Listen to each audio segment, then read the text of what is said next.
jóvenes estamos hablando de hombres, mujeres de entre 20 y 30 y pico largos. Sí, estamos ¿no? entre los 25 y los 35 para situarnos. Generación ¿no? Y se llama. Sí, generación millennial, Sí. generación Y también. Sí. Sí, es esta generación que quedó un poco bisagra, ¿no? Que ya son nativos digitales, han nacido ya con Sí. tecnología, pero algunos todavía rezagados que les cuesta un poco todavía el ingreso a la tecnología. Pero sí, estamos hablando de esta generación. ¿Cómo es la relación de esta generación? Que bueno, hay un artículo muy interesante en el New York Times que da cuenta de esta tendencia que se está registrando de menos deseo sexual. ¿Cómo son en principio? Después avanzamos en el tema. Yo creo que en general, estoy hablando en general, esto Sí, es importante por de supuesto. señalarlo, pero es una generación que marca tendencia con esto de la inmediatez, ¿no? La satisfacción del impulso garantizada en el momento exacto. Hay un libro muy interesante que habla de esto, ¿no? El amor líquido, justamente esto, cómo los vínculos... ¿Quién es el autor? Bauman, Bauman, ¿no? sí. Y justamente esto, cómo los vínculos empiezan a transgredirse y a funcionar de maneras diferentes, y cómo también esto de qué manera empezamos a pensar las relaciones, no solo las relaciones sexuales, sino las relaciones, las vinculares. A veces es más fácil pensar en esta generación en picoteos, ¿no? Esto que decimos, bueno, ¿para qué voy a estar 2 horas hablando con una misma persona si puedo desde mi celular, en la comodidad de mi casa, estar hablando con 5 o 6 personas a la vez? Entonces, ese gasto energético es diferente también. Esta virtualidad que cultivan estos jóvenes, uno sobre todo piensa en chicos de 20, 20 y pico de años, muy acostumbrados a sostener relaciones múltiples en WhatsApp, en las redes sociales, en las aplicaciones de búsqueda de parejas o de encuentros personales. Esa virtualidad impacta ¿cómo en el deseo? ¿Es el territorio fértil para el desarrollo de ese deseo que siempre es escurridizo? ¿O al contrario, nunca lo concreta en la escena sexual real de carne y hueso? Yo creo que hay un poco de cada cosa, ¿no? También un poco siguiendo este tipo de impronta en la generación, es un poco y un poco. Pareciera que es una generación donde el deseo sexual está un poco puesto en otro lugar, ¿no? Un poco desde la pornografía, un poco desde la inmediatez del vínculo, las redes sociales, las aplicaciones. El texteo. Exacto, el sexting, ¿no? Esto también de las redes sociales facilitando y habilitando una multiplicidad de encuentros sexuales con otros y con uno mismo, un poco lo que decía recién, desde la comodidad de casa. Y la dificultad para no voy al cine, miro cara. Netflix, no voy al encuentro sexual, texteo o sexteo. Perfectamente, y no con una sola persona, puedo hacerlo con 3 o 4 a la vez, entonces todo mi deseo sexual está perfectamente distendido y está ocupado en este picoteo, ¿no? Ahora le dicen chongueo, ¿no? Esta cosa más como más informal. Y por eso también cuesta tanto el encuentro cara a cara, porque son personas que están muy acostumbradas a la realidad virtual y que les cuesta mucho este encuentro cara a cara y el poder sostener la mirada. Ahora, en ese encuentro virtual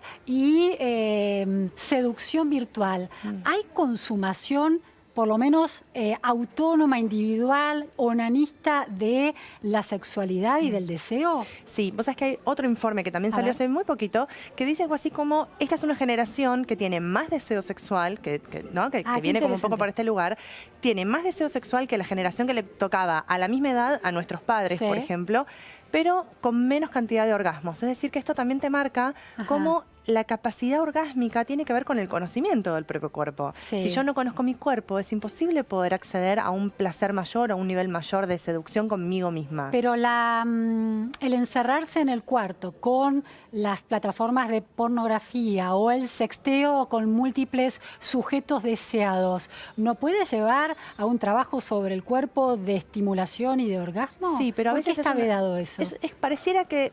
Porque tiene que ver con el acceso a esa información, porque pareciera que la información está muy presente, es una generación que tiene la información literalmente en la palma de la mano. Tutoriales para todo, inclusive para orgasmos. Pero absolutamente para todo. Es impresionante, digo, nosotros no nos hemos criado en esa generación, ¿no? Venimos de otro tipo de educación sexual, pero eso no significa que el acceso a esa información sea un acceso garantizado.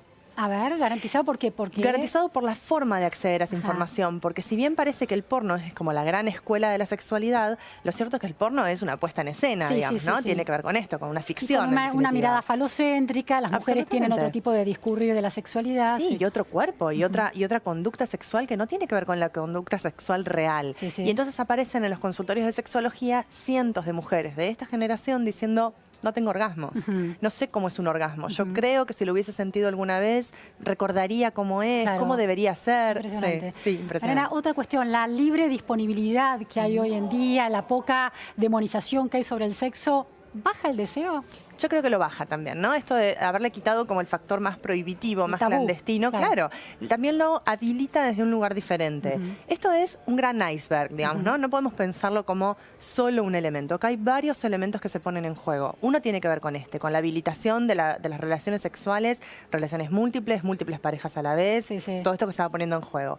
Pero a la vez, esto que decíamos recién, cómo las mujeres tienen más nivel de deseo, pero a la vez menos capacidad orgásmica. Claro. Y tiene que ver con el desconocimiento del propio cuerpo. ¿No? ¿Cómo juega la noción de consentimiento que está tan instalada a partir de la lucha del feminismo en el despertar, sostenimiento y concreción del deseo? El consentimiento, ¿hemos aprendido el deseo en el consentimiento? Qué importante lo que estás diciendo. Yo creo que hay una transición hacia este lugar, ¿no? Yo hoy justo hablaba en una radio a la mañana y decíamos algo como...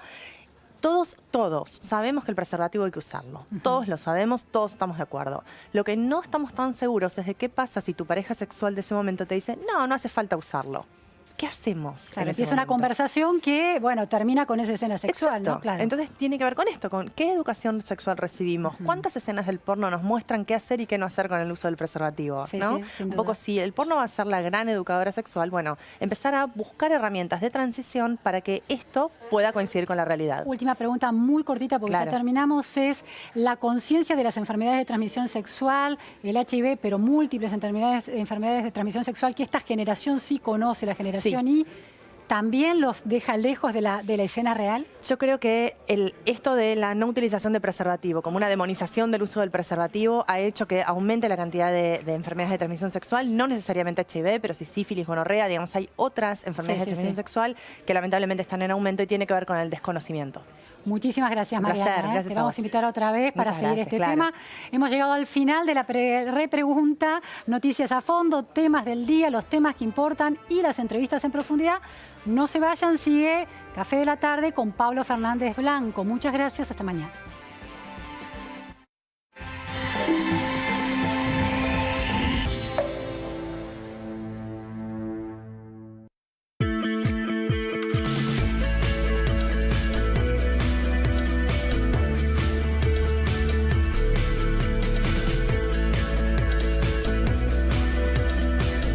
¿Qué tal? ¿Cómo les va? Muy pero muy buenas tardes, bienvenidos a Café de la Tarde y sobre todo feliz Día del Trabajador. Nosotros vamos a celebrar el Día del Trabajador